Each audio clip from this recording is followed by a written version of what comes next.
We're live here with the Heroic Council. I'm going to start us off with this little video clip that I like so much. It's our intro. It makes me feel good. This podcast is part of the Shareable Podcast Network. Learn more at shareable.fm.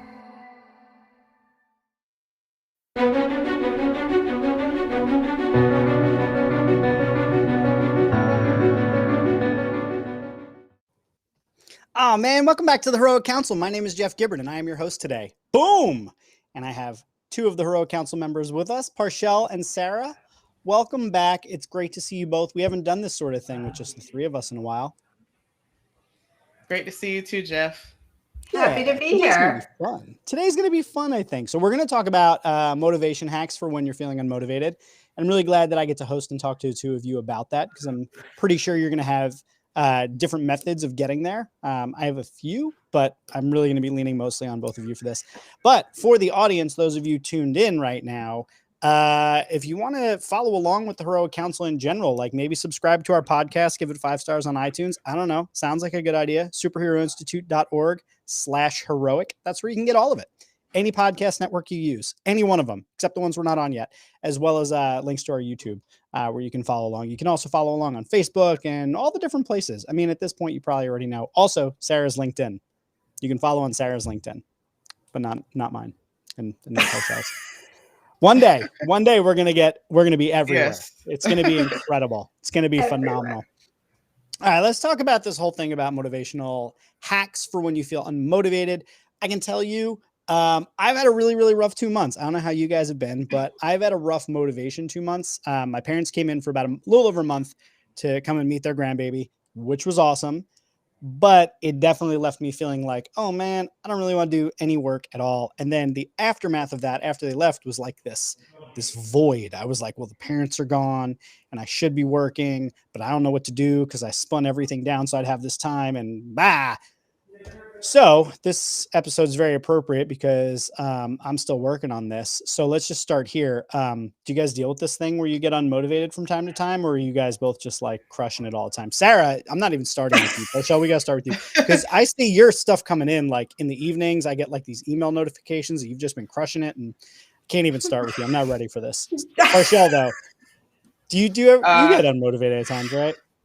Yes, of course. I think we all hit that, when, I don't know, just life happens or you just get overwhelmed, or maybe in some cases for me, something emotionally triggers you and you don't even know where it came from or whatever. And next thing you know, it's kind of creeped into other activities, other, especially work and when you're trying to grow your business. So I definitely can relate to that. And I feel like it always ends up kind of being tied to something else, something from my past or something that just kind of got me off.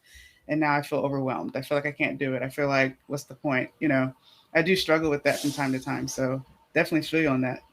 I appreciate your awareness about that and like just sharing that. Thank you. That's like a very open and vulnerable way to bring that up, because I can tell you that that's something that I've only recently learned is an actual thing. Because my thing is like, oh, I have my armor up, everything's fine, nothing gets in, I'm strong, I'm everything. And then I talk to my therapist, I'm like, oh, well, that's why I haven't done anything in the last 3 weeks, because all that schmutz. So I really appreciate that, like, that's like a thing. Like our emotions actually can get in the way of us doing things. We're not like these productivity robots. But speaking of productivity and getting stuff done and shedding our armor to be about that. Sarah, what about you? What do you find yourself struggling with times where you feel unmotivated? I can't visualize it that you do, but I'm sure it does happen. Yeah, definitely. I mean, I think it happens to everybody and it just happens in different forms or it manifests in a different way. I think for me, because I am usually very highly motivated and I am a person of action, I think it can end up affecting me even more. Friday afternoon, I actually wasn't even feeling very well and I wasn't focused. I was having trouble working. It might have been because my husband and I were trying to do a juice cleanse, which that's a different story. But for me, I think it actually, when it does happen, it even affects me more because then that starts to feel like I'm a failure, I'm wasting time. So I might mentally struggle with the negative side effects of this even more than somebody else does, because I just feel like I should never feel that way. And that's a hard thing when I do feel that, to be like, it's okay, right? Like take a break and go do something else and reset yourself. So it's important for me to be reminded of that as well. It happens less frequently, but it's certainly when it happens, it's like, I got to pay attention to that. And I got to pay attention to my body also. I remember when I was in college, I would get sick over the Christmas, winter break almost every time, because I feel like I would just push to the finish line. And then my body physically was saying, the only way we get you to rest is if you're sick or you're not feeling well. So I think it affects everybody differently, but it's a big deal. Do either of you let yourselves have that time where you're like, how often, I guess I would say, I would ask is, when you feel that lack of motivation, how often do you let yourself just be rather than fight it? Because today we're talking about hacks to get over it, but how often do you how do you have a level that you think is healthy for yourself? Do you have a level that you think is objectively healthy? Like, how do you approach that? Just letting yourself be unmotivated. Sarah, I'm gonna start with you on that, by the way. Well, I think the biggest thing is recognizing when there is a physical thing going on, or there's a mental thing where you just are struggling to focus. I think it's really important to honor that. So I rarely, kind of stop early or have an unproductive moment. But Friday afternoon, I really just felt like I hit a wall, and I did take my laptop, but I went and laid down in the bed, and I took a break. I was honest with myself that now is not my best time to focus. But here's what I think is really important is, it's a really comfy pillow. But I think what's important to remember is when you do take these breaks, and I know this because every time I allow myself to take a break, I actually come back stronger, and I come back with a clearer mind. I can get more done the next day or the next, work day than I did in that moment when I was trying to push through. So I think we feel like we've got to push through, like we're trudging through mud, but it's so important for everybody to recognize, no, stopping is actually the way to help you be more productive the next go around. And that is so hard to live in the moment, but I really do give myself those breaks because I need it. And we need to rest and reset. There's just no question. Yeah, Parshal, I was going to say, you're probably, of the council members, you probably are the one that I think is most in tune with what's going on with you.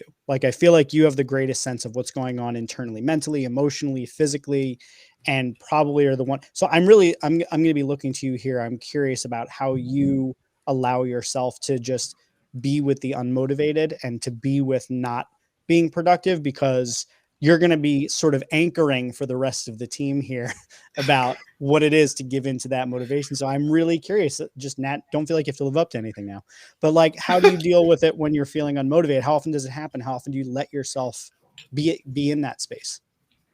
I probably say weekly or every other week or so. There's some sort of, and I call it a breakdown, right? You're going along and then there's a breakdown. You need to take a pit stop. And what I've realized is that every time that I have this breakdown, it always leads to a breakthrough in some way, right? Because I get to the other side of it. There's an acknowledgement of what actually has happened. And then I feel like I'm strong at the other end, kind of like what you were saying, Sarah. It's when you do allow yourself to rest or to acknowledge where you are and to know that it's not bad, it's not the end of the world, that for me, for whatever reason, just re-energizes me, because I actually gave myself a little bit of attention. If we go back to being kids, I know that for me growing up, being seen and being heard, even when you're having a bad day, there wasn't a lot of acknowledgement for that. It just wasn't there. It was just well, wipe your tears away. Don't, just push it to the side and just keep going. Who cares? And I think that when I do give myself that acknowledgement to be I'm really tired right now. I can't talk to another person or whatever. And it's I'm parenting myself in the way that I wish that I was, if that makes sense. And so for me, when I do have those breakdowns, it's I embrace it differently, instead of beating myself up and getting down because I'm feeling like I'm slowing down. It's actually you know what, my body, my mind, they're all communicating something to me. And those signals are what I then take as information and then say, okay, what do I need to do? Okay, I just need to go to the beach for the afternoon instead of being in front of the computer or whatever. So what are some of either of your methods when you decide to give into being unmotivated and just taking that time to recharge, recoup? I know for myself, I somewhat combat what I would consider kind of like very positive, like working on myself type traits. There's like very like rest, relaxation, mindfulness type stuff I do. And then there's sort of like some slightly self-destructive stuff that I do when I'm like, I don't want to work, but I'm just going to do this thing. And then there's always, you know, obviously the sort of kind of everything in between. So I know for myself, like sometimes like I just know that I need to play video games for like 6 hours. Like that's just going to be the thing that I need to do. Sometimes it's like, you know what, I'm going to go out and get drunk tonight. And that's just kind of like what needs to happen here. I just feel like I haven't had time for myself. I'm rebelling. I'm going to go out, get a little drunk, come home, start the day fresh tomorrow. And there's times where like I'll meditate and, you know, just try and like get myself back into it or do something positive. How do you both deal with giving into it? Is it, do you have like a method of like, oh, I'm always going to like, I will read a book when I feel that way. And that'll be like, I will make sure that if I'm not going to be productive, I'm at least going to be, I don't know, productive, I guess. That's kind of what I picture Sarah does, is like, she's like, I'm going to organize my files and that's how I'll relax. But I'm curious, like, what, you know, are you guys on that same spectrum of like, sometimes you have to fight against like the, you know, the angels or the demons of our nature. How do you go about, you know, what are your methods of giving into that? Definitely organized sometimes when I want to relax, but Nothing wrong with it. I do too sometimes. I'm just saying. It can be very cathartic. But I think what's important is to sort of recognize, and Parcel's probably great at this, like the magnitude of what you're facing. So sometimes it's just, I can't stare at this screen anymore. Like I'm having trouble writing this one sentence. I need to go make a cup of tea and come back. And other times it's more of, I need to be done for the day, or, you know, I need to go out for dinner. Like I physically need to leave my location, my office, my house, wherever I am. So I think it's important that there isn't like oh, that's the one thing I need in that moment. I think there's different levels of this, and how you can combat some of these things can be very different. I'll share one of my hacks. I'm jumping ahead a little bit, but one of my hacks is like, when you're not feeling motivated, actually, there's a lot of things that you can still do. Like Friday afternoons seem to be a wasted, dead brain power space for people. But like, that's a great time to organize files, or to scoot through your email, or to plan your next week. Like some of those lower energy tasks are just a great way to be like, I don't have to be writing like an award-winning book right now. It's okay that I'm doing a lighter energy activity because I'm just not feeling it right now. And then other times it means I'm done for the night and like, let's go out for dinner. So I think it just depends on where you're really at in that moment and what the right recipe might be to help you get out of it. Yeah, Tim and I sometimes talk about this because he talks about being able to have like a YouTube video essay on while he's doing work. And I'm like, I literally would get nothing done. I would just watch that video, right? But there are, you know, we unpacked a little bit more, and there are some tasks that I feel like I can do and have like a movie on or something like that, because they're just no brain power. It's like, I'm editing this photo, like I'm using a different part of my brain entirely than like the one that needs to use language and critical thinking and creativity in a certain way. Like I can just use a different part of my brain. I'm good there. So I really appreciate that. Like, it's almost like identifying like what part of your brain do you actually need. And then I think the severity thing is like a really interesting thing, because sometimes I find when I hit that wall, it's like there is no gradation of it. It's just like done, got nothing, empty, not working, fried. So I appreciate that. Like there is actually a good reason to think through, like, how serious is this? Do I just need a walk, or like, do I need a vacation? Well, and that's kind of where we're getting to burnout, right? Yeah. Because like if we don't allow ourselves to take these mini breaks along the way, like burnout is inevitable. So it's important. Yeah. That's true. And I love what you said, Jeff, too, about like when your mind needs to be fully engaged in something versus when you can just, you know, put something together and have something on. I literally just did that yesterday for a couple hours, and I was watching Family Matters. Like, why not? Just take it back. Because, you know, honestly, sometimes when I watch those old shows, because they're coming back on Hulu and stuff like that, it just makes me feel like being home after school and doing your Yeah. work. You know what I mean? So it kind of creates that environment, which is really cool. But the other thing too, when you talk about embracing that time, for me, I found that I have like this little notebook. It's like really skinny like this, and it's like that way for a reason. But literally I'll put down like the top 3 things that need to happen for the day. And then I write a bunch of other stuff down after that, in hopefulness, right? And so for me, sometimes I feel like I'm able to embrace, I am a little bit tired, I need a break or whatever. Once I'm able to see, well, I've already got 2 things of my priority list done. One more, I'll do that after I take a break, or let me get this done. And that way the priorities that need to get done are done, and everything else is just like extra bonus points or whatever for the day. So that helps me too, to feel like, okay, it's okay to step away because my priorities or my goal for the day, has been complete, at least one of them, you know what I mean? So Mhm. then for me, that makes me feel a little bit better about saying, it's okay. I can just like step away for a few minutes Is that the or an same hour. or a different system that you would use on a regular basis for taking down priorities? Like, would you approach any normal day this way, or is this sort of like a Yes. get yourself out of a funk? Oh, this would be like a normal day. And then as I started doing that, I realized that, for the other bonus things that I had down, they weren't necessarily priority, but they could get done the next day or move to some, but I just have it there for that time of like, all right, I want to watch Family Matters and I can do those things, or whatever. So, and Got Saved it. by the Bell, I saw is back too. So I'm about to jump on that next. Well, also there's a new season to that, but we won't even get into that. All right. So let me ask you guys this is, because I want to move to talking about the hacks to get yourself out of being unmotivated. But I think a helpful context is to start with, how do you get yourself motivated in the first place on a day where you're feeling perfectly normal? Like, we're not talking about coming out of a deficit, but we're starting from square one, starting from zero. How do you get yourself to begin taking down your task list? I know for myself, momentum is a big deal. So if I don't work on my task list on a Monday and have that set for the week, Tuesday, Wednesday, Thursday, Friday is going to be much harder for me. So I know that I'm very much committed to my calendar and my task list driving me, because I need to have something that I can kind of quickly, readily access, so that I can just kind of hit the ground running. Because if I have to figure out what I'm doing, then it's just all going to go haywire. So what's your process on a standard day just to get things moving forward? And then we're going to move to the hacks. Definitely say for me, go I ahead. have my, my routine, morning routine, and that usually starts the night before. And it's like, that's where I have to start thinking about the next day to get myself prepared.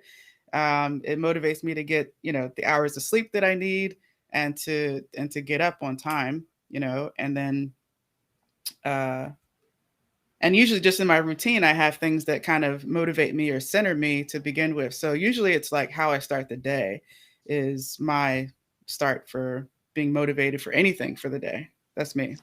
Can you share what that sort of runway looks like in the morning? I know for myself, I've done the whole like Michael Phelps small wins type thing, where like I'll like make the bed, brush my teeth, and I check all of those off my list. And by the time I get downstairs and sit at my desk, I've got like 6 things checked off my list.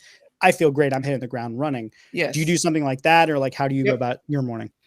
Yeah, I do usually write down what my morning routine is. Like I actually write it down so that way I can check it off. Even though I check it off every day or whatever, it's there, and that definitely gets me going. So like I write down, I gotta, because I'm looking at it right now, journal, meditate, stretch, watch my mind movie. I created my own mind movie, and then review my goals and then get going. So Explain yeah. the mind movie. I've never Yeah, heard of I it. was like, Yeah, we're So gonna have to. it's like it's basically a vision board, but you take pictures and then put it to music, or actually use video components to look at what you're envisioning for your future. So I just started that a couple of weeks ago and put it to a song, and it's just different imageries that come up that just remind me of the things that I want to accomplish. And so actually watch this like a 3-minute thing, and I just watch it. That's awesome. It's I video love that. affirmations. That's amazing. Yeah. Dig And it. it's more energizing than reading it. Like you're seeing it, which really helps you visualize, but it's just like the music kind of pumps you up and gets you revved up. That's really cool. Yeah. Sarah, what's your move in the Thanks. morning or a standard day to get yourself moving in the right direction? Yeah, so like partial, mine starts the night before, and it really starts like the afternoon before. Whenever I'm wrapping up for the end of the day, I do a cool down, and that includes just 15 minutes of really prepping for the following day. So I'm setting my 3 priorities. I'm making sure I've got time, physically blocked off on my calendar to get those things done. And I also like to plan a little bit of fun in there because so often we've talked about this before, but like we don't take time to celebrate. And I think that when we don't plan for the fun, now this sounds bad, but the fun can like creep in during the day. Whereas if like at 6 o'clock, I'm going to be done. I'm going out, for dinner with my husband. It actually motivates you during the day to finish your stuff and get it done. Where if you're like, well, I could go meet him for lunch, or like maybe we're having dinner. Like, I think it just, don't get distracted about what can I do for fun right now during the day. Plan the fun, make the fun happen, and then it's a reward when you're done at the end of the day. So I take that time at the end to plan the next day. And then in the morning, I'm a big, like, I love to work out in the morning. And I've really come to notice over time, like, this isn't about my fitness. I'm not the fittest person in the world, but I really know that like, win in the morning and pushing myself and sweating and being like, oh my gosh, I just did that. Like that motivates me so much. And the days that I don't do it for whatever reason, I'm more sluggish. Like it energizes the heck out of me. So I think that's a really big deal. And then I need to do yoga or stretching because, getting up there in age, and I sit in a chair all day. So I really notice that like the stretching and the yoga and being limber is a really big deal to help me not be sore, like, cracky during the day. Wow. I will still never understand anyone who is energized by morning workouts because I want to die after my morning work. I hate them. I hate every morning. Last week I switched one of my morning workouts to an afternoon workout. Like it was so substantially better for my mood and everything. I think it's just because I hate everyone and everything in the mornings until at like 10 o'clock. Then I'm like, Yeah. I'm okay. But when I do those morning workouts, like it does not energize me. It kills me. And I feel like I am dragging my butt into the first meeting of the day. So I will never But understand. I think that's key, right? You got to know yourself, right? We've all shared something different. And like, I always say too, like if you're not a morning person, for the love of God, stop forcing it. Like, why are you like, I gotta get up at 5 a.m. and do all these things? It's like, Yes. Because who said so? Like, because all the books say you have to wake up at 4 o'clock, at 5 o'clock, at 6 o'clock. That's when billionaires wake up. I'm like, I don't care. I don't need to be a billionaire. And I definitely don't want to wake up at that. If you told me I could be a billionaire if I had to wake up at that time, I'd be like, I'm just going to be realistic with you. Like, no, I'm not going to do it. Like if I had to wake myself up on my own, obviously I was a billionaire. I could probably have someone wake me up. Tangent. Anyway, I was going to say that what's interesting about both of your routines, and I just want to like throw in from like the Jeff Gibbard brand of neurodivergence, is that I would not be able to do a day-to-day thing. I actually only work in week sprints. So this is why like my Mondays are so super critical for me, is that if I get up on a Tuesday and I haven't done my Monday planning, the rest of the week is basically shot, unless I take Tuesday and try to do Monday, but then Tuesday is going to be shot. It's going to be Monday planning day, but on a Tuesday. So like by this time every Monday, I have my entire calendar blocked out for the week. I know what everything's going to happen on every day. And I wake up, and because I'm not a morning person, I wake up and like, I just look at my calendar and I go, and then I grunt and I go there with my coffee and then I start doing that work. But if I had to like every day wake up and go through routine, I admire it, mind you. But like, I know that when I wake up in the morning, it is a blessing that I can drink that coffee, get my wife to work safely, and get in this chair. So I appreciate that. Like, we just have slightly different things there. Yeah, and I think it's just about how you start it. Yeah, and as long as for you, when you're getting into it, whatever gets you to that, I am Jeff. Like I'm here to F shit up or whatever. Like like whatever gets you there. If it's coffee and just like okay, now I'm ready. Like do it every day. Do it as many times as you have to. I mean, because that's eventually it's like you're getting to a point where you're just ready, and you feel pretty solid and just ready to progress through the day. And I just find the mornings just happen to be the time where it's like it's just silent. Even the animals aren't even out yet.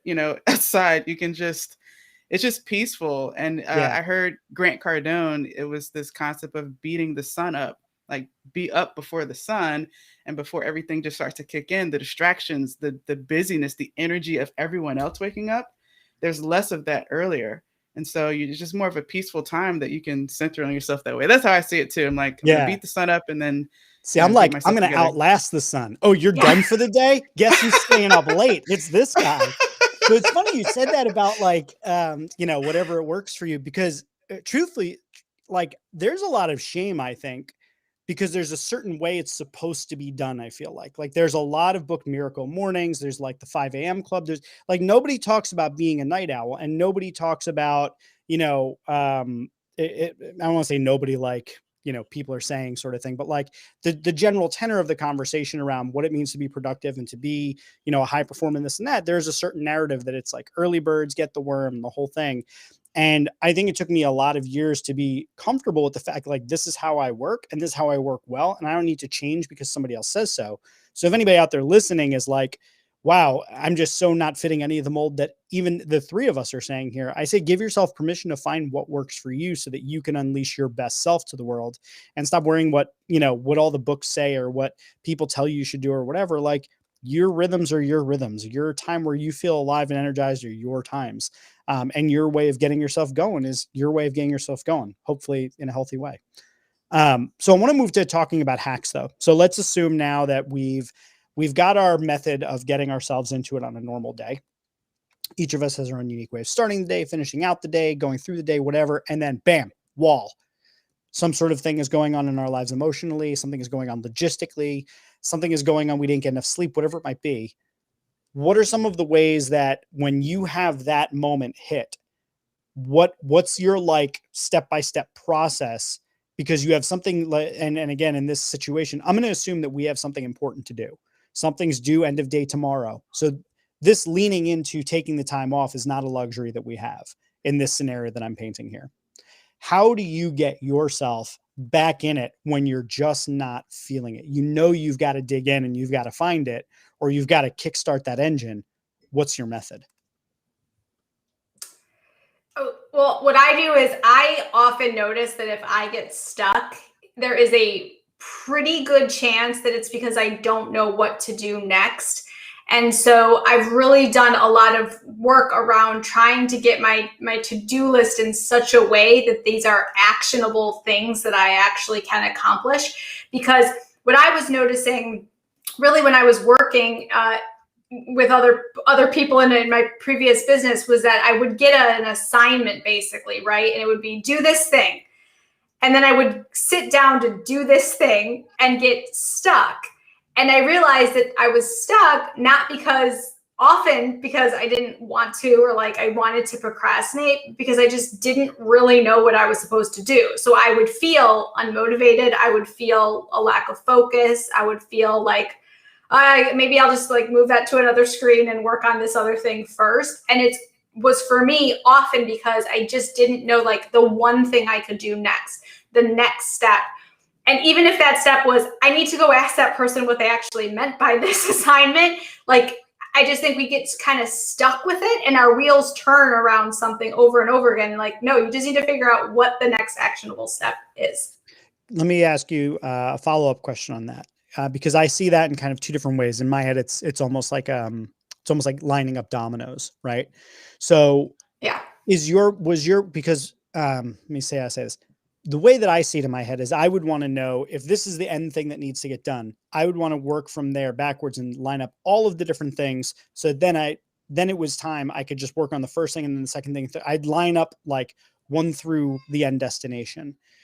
But from the way you said it, it sounds a little bit like you're saying, just figure out what the next thing is. And are you saying find out what the next thing is and let momentum take over? Or are you saying find out what the next thing is, and then after you're done with that, figure out what the next thing is and figure out the next thing? Like, how are you building it as you go, or are you thinking with the end in mind and working backwards, setting up all the pieces and then giving yourself the room to run? Like, what's the method you use? Well, in a perfect world, right, our manager or boss would come to us and be like, hey, Parshell, here's the end goal. Let's talk through all of the perfect steps to get us there, and we'll hit that deadline by Wednesday. Like, have a great day, right? That's not reality. I think for most of us, what happens is it's like this half-baked thing kind of comes in and we're not sure. So often it's this song and dance of we have to take a step before we can even know what the next dominoes are. Like that step might uncover something. It might uncover a whole nother, avenue that we need to explore. We might figure out we don't even have the budget to do that thing or the tools to do that thing. So I would love if we could line up all the dominoes. Like that is the goal, right? I think your goal should be to line up all the dominoes, but not get stuck when domino 4 is a little vague. Don't let domino 4 disrupt all the other dominoes, right? So my point is like, have a general sense of where you're going. Certainly, like the end goal is this, but often we feel paralyzed when we get stuck on one of the dominoes and they're all not right and perfect and lined up. It's like, no, then just pull out domino 4 and fix that one. And then you can put it back and get to 5. I want to ask you a follow-up on that, and then Parsha, I want to come to you on it, and kind of go through a similar line of questioning. But let's assume that you said most of the time when you get stuck and unmotivated, you don't know what to do next.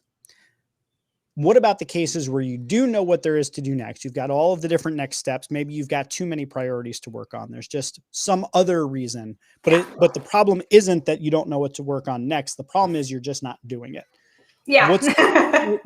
What's your different method in that case where the problem isn't a lack of knowing what's next? It's a lack of doing what's next. How do you get out of that?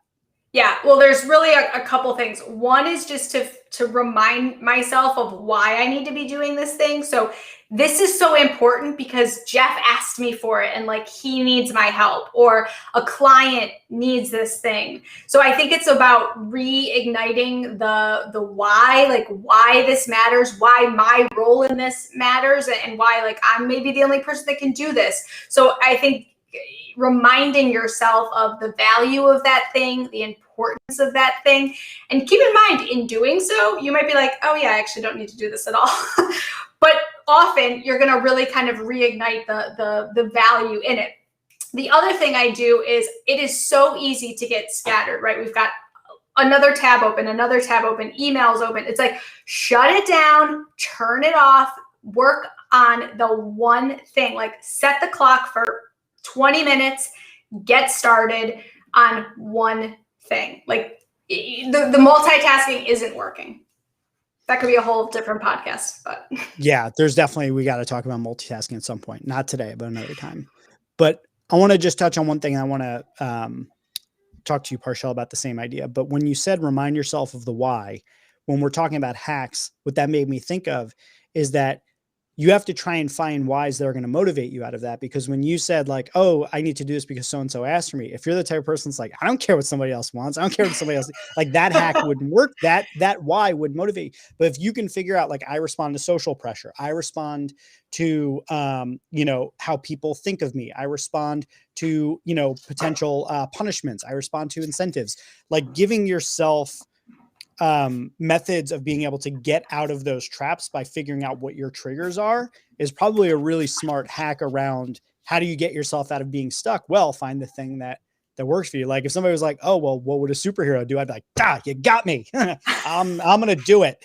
So I totally get that. So Parshell, what about you? You're stuck. You've got this thing that's going to be due tomorrow afternoon.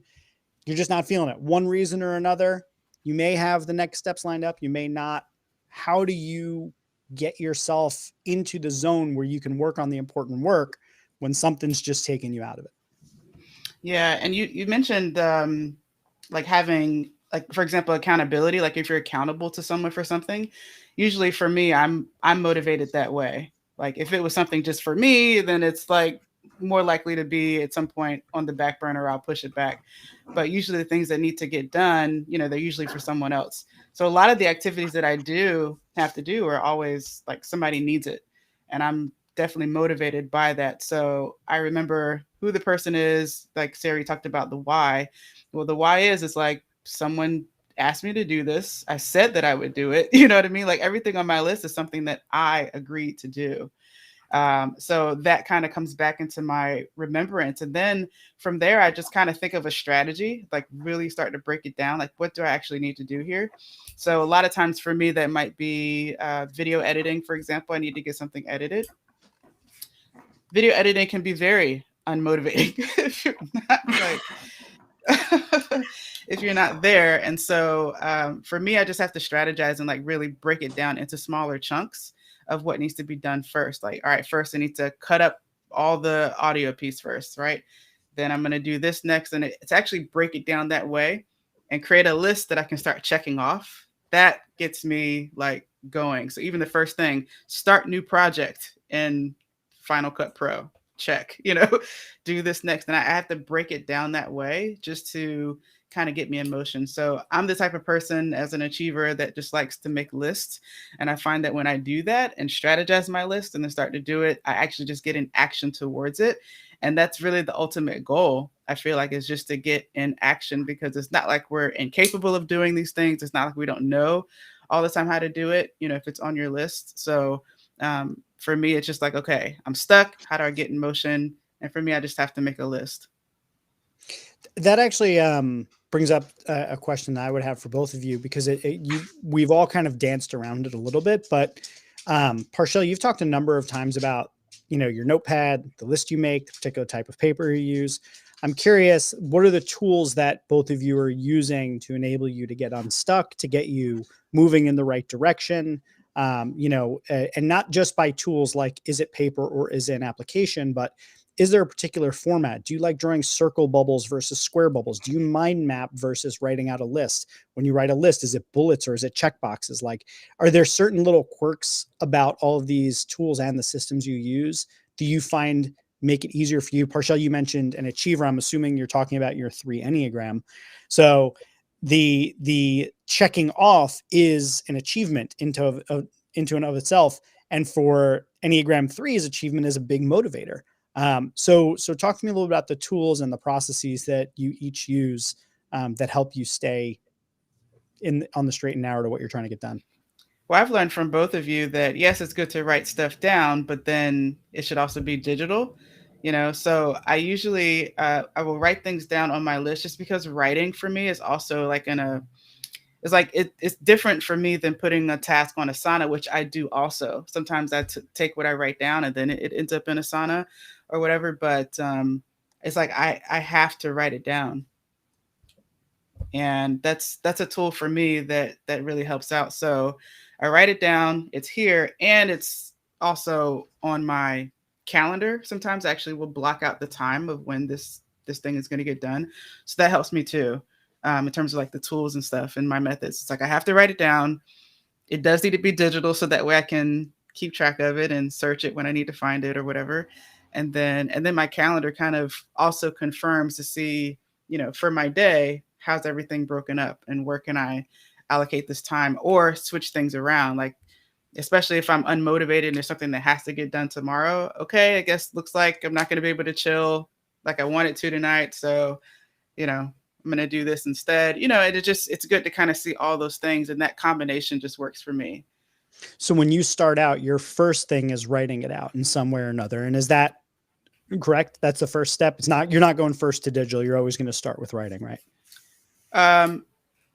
Well, the digital is where it's kept for me to reference really easily. So I will look at the digital first. But I mean, if you get stuck, then I write it down. Your instinct would be, I need a piece of paper and a pen and I need to get this out of my head. Got it. Right away. And is it a visual method of getting the information out of your head for you, or is it more in language or in pictures that you tend to work with it? It's more in language. When I started, one of the things that I tried, I did it for a few months.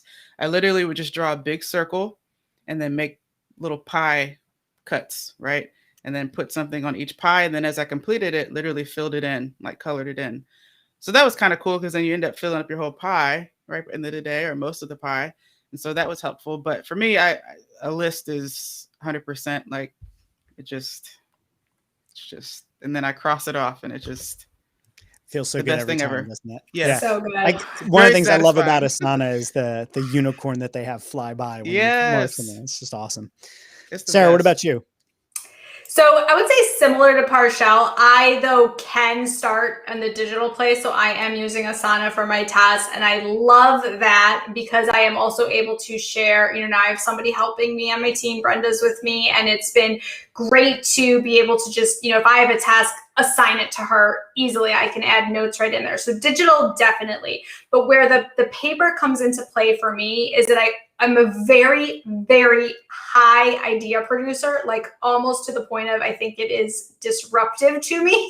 So what I do is I keep a pen and paper at my desk all the time, because when I get an idea, I don't want it to distract me from what I'm working on. So I want to just physically write it down so I can input it into Asana in the proper location later. If I was all day I have an idea, let me put it into the right place, an idea, let me put it into the right place, it would completely derail me. So I think my ideas are great. So I want to keep them all and I don't want to lose them in that moment. But I don't want to allow all of the ideas to distract me from what I'm taking action on in that moment. So I think that's maybe the only kind of in addition to what Partial does. And then I think the calendar is huge, right? You've got to make sure that the calendar is aligning with what you have to do. I see that missed so often. I have all these things on my to-do list, but I have no time to work on them. It's right, well, then you're never going to get them done. So the calendar really has to be a good reflection of what's on your to-do list. So that's what I do. The final thing is for the day, I do like to put little Post-its on the bottom of my computer so that I am not going and looking at that to-do list all the time. I'm, like I said, the night before, I'm picking those 3 priorities. I'm putting them very visible to me physically. And then again, I can remove those Post-its, essentially checking it off my list. Dig it. That's awesome. I love it. And you mentioned something too, because I'm also an ideas person. And like I said, just having that pen and paper handy is really, really key. And for me, I would often, be afraid that I would lose the idea, or I would forget the idea. One thing I was going to mention is that what's been helpful to me, I read this book called the Silva Method. It's like a mind control book from back in this guy's in the 60s or I don't know. Long time ago, somewhat. And it's this essentially a way to work with your mind to where if you do have an idea or you're trying to remember something, how to bring it back. And so I've been practicing that recently. It could be anything. Where did I leave my keys? Or what was that idea that I had earlier today or whatever that kind of came and went? There's a very simple way I've been able to kind of tap in and it just comes back to me. It's crazy. Oh, I love that. I just wanted to mention that. Yeah, it's called the Silva Method. Let me grab the book. Silva Mind Method. I'm gonna look it up. Fascinating. Yeah. All right. Mind. Cool. Love it. Yeah. New tools to add to the list. Well, for what it's worth, my method, I have a couple tips that I'll give as far as how I get stuck, how I get unstuck, what are the tools that I use, etc.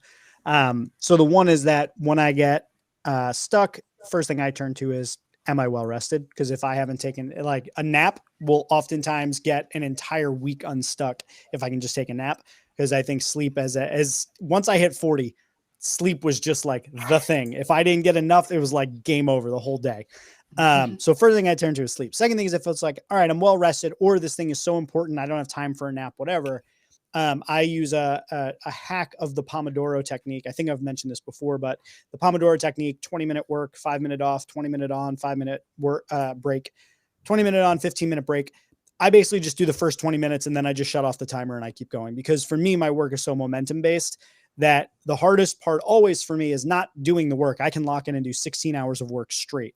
I am a machine once I get locked in, but it could take me 12 hours to get started.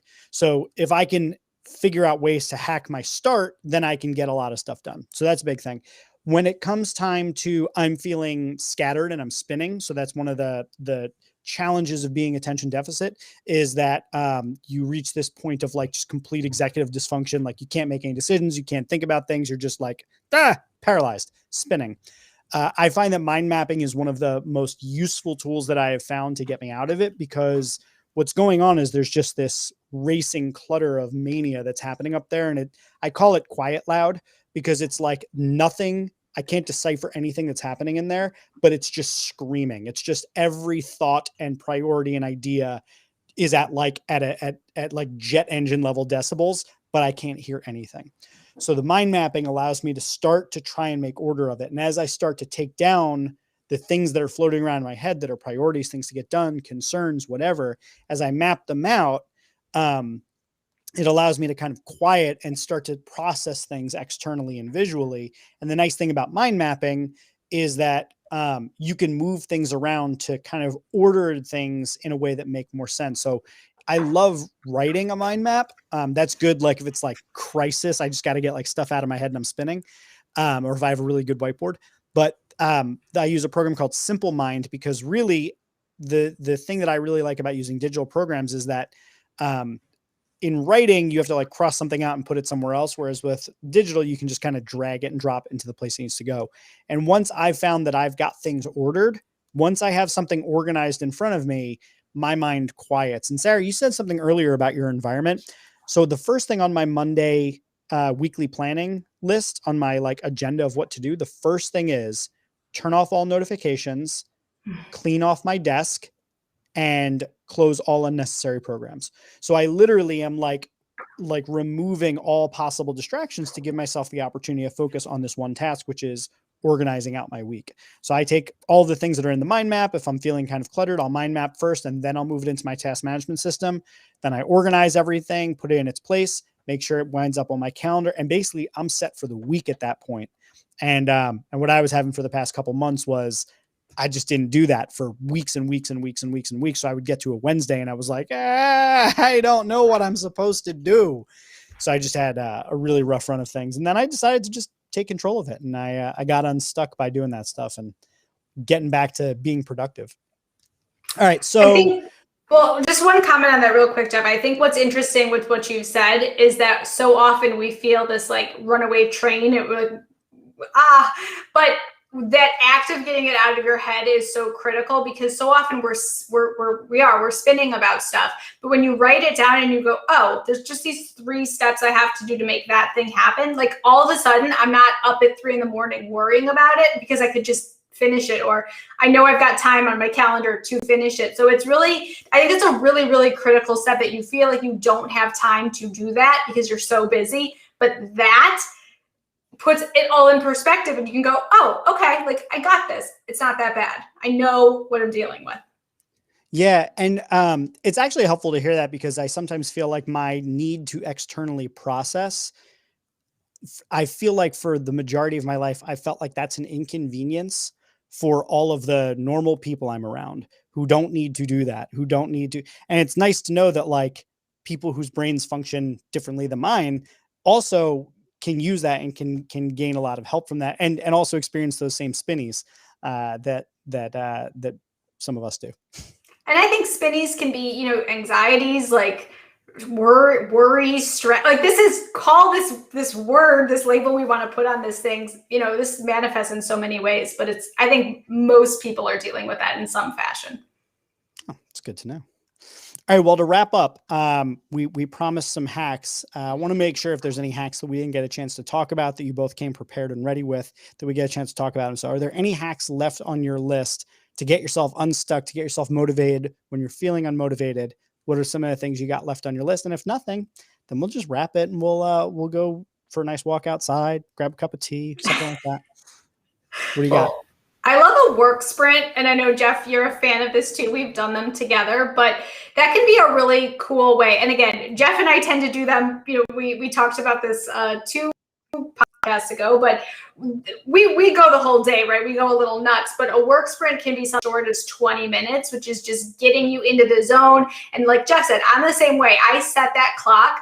So often I just blow right past it, but getting started can be the hardest part. So I think a great hack is just to say, right, I'm going to do this for 20 minutes. And if I'm not feeling it at the end of 20 minutes, I'm allowed, I have permission to take a break and go for a walk or do something else. But boy, I'm going to really give it a good effort for 20 minutes. And then more often than not, you're going to surprise yourself and get, 2 hours done.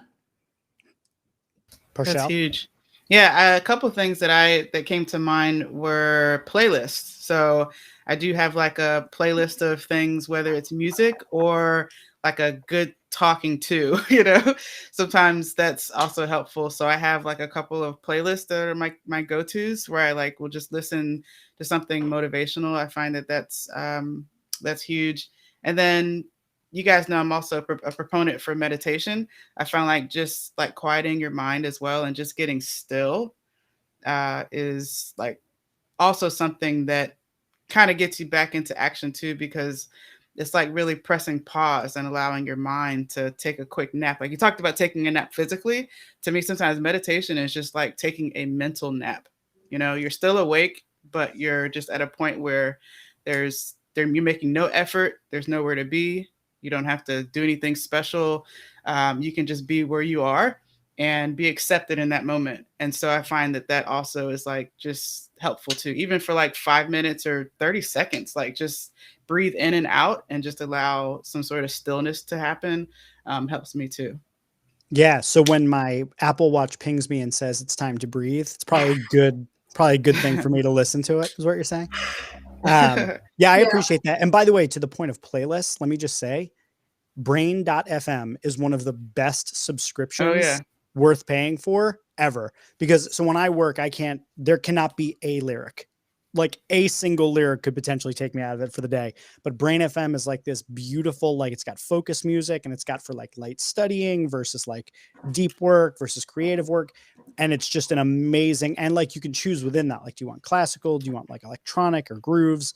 I've had a subscription now for about a month and like it is freaking phenomenal. I used to like work on putting together these Spotify playlists. Like I have a 5,000 track playlist called The Sound of Productivity that I would just put on shuffle, and it's great, but Brain FM is just absolutely magical. So strongly endorse that. Big fan of that one.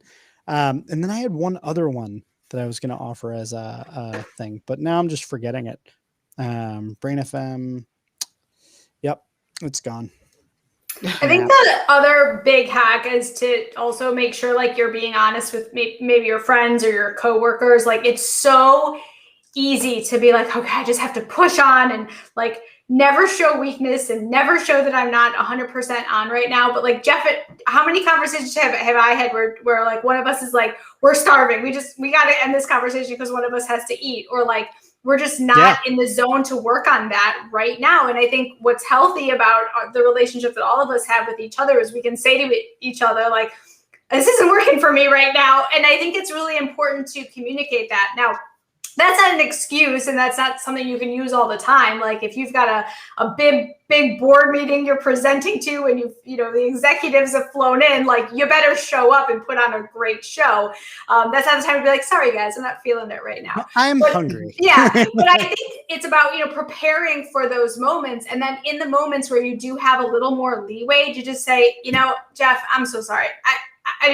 My head's not in the right space. I got to cancel that meeting with you this afternoon. Can we try tomorrow morning? And be respectful of that. Mental health is a big deal. It's important right now. There's been a lot more awareness about it during the pandemic. So like have grace and respect people when they say, I just can't do this right now. That's real. Yeah. And that triggered for me. I remember the thing that I wanted to offer, which was, understand your own work style. I talked a little bit about this earlier, but like give yourself permission to work the way that you work. Like if you're the type that needs to, and when you said work sprints is what initially made me think of it. Like if you're the type that can plan out your day where you can every half hour, you're going to take down a different thing, like cool, do that. If you're the type that literally needs to set aside an entire day and like go retreat to go write your masterpiece, like work that way, but like give yourself permission to work the way that you work best. Because you're going to find that over time, your output, the quality of your work, the satisfaction with your work is just going to be so much higher if you allow yourself to work the way that you work, to allow your brain to function the way that your brain functions. Just give yourself permission to do that. And hopefully throughout this entire conversation, if you took anything away from it, you take away from it because it resonates with you and because it feels like, oh, that's how I work best too, rather than that's how I should work. Because trying to work how you should work is just a recipe for you to consistently be fighting against the winds of like how you actually are. So find out how you like to work, how you work best, and then lean into that. That would be my suggestion. So this has been the Heroic Council. I've been Jeff. This is Sarah, and this is Parshell. Heroic Council members joining me to talk about motivation. Anything y'all want to say in closing before we jump off this live stream for the people? I love it. I think this is a great topic. And, you know, we're here. I think there's a lot of tools and things that we touched on very briefly, but I know all three of us have, like, we love to talk about this stuff. So reach out to us, connect with us. Like, these are just great topics. I mean, we could do an hour-long podcast on every single one of these topics. So if one of these is interesting to you and you want to know more about it, like, reach out to us. I think, I don't want to speak for everybody, but I'm sure we're jazzed to have further conversations on these particular topics. Absolutely. And I think gratitude is huge as well. I think anybody who's in entrepreneurship and you're doing your own thing, it says a lot about who you are as a person, you know, because you could be doing something else with your life. But if you know, and that doesn't just apply to entrepreneurs, but I know a lot of our listeners may be entrepreneurs for sure, but just find the moments to be grateful that you do have such flexibility in your life, and to say, yeah, I'm going to figure out how I work and do it my way. I think that there's a lot of power in that we get to tap into, and we get to discover more about what we're actually capable of doing. You know what I mean? So find out whatever works for you to get in action, because I think the end result is beautiful.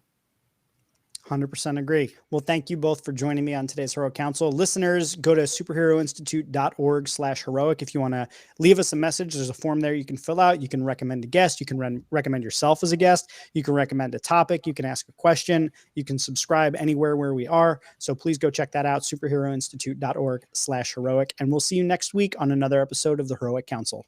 Thanks for joining us.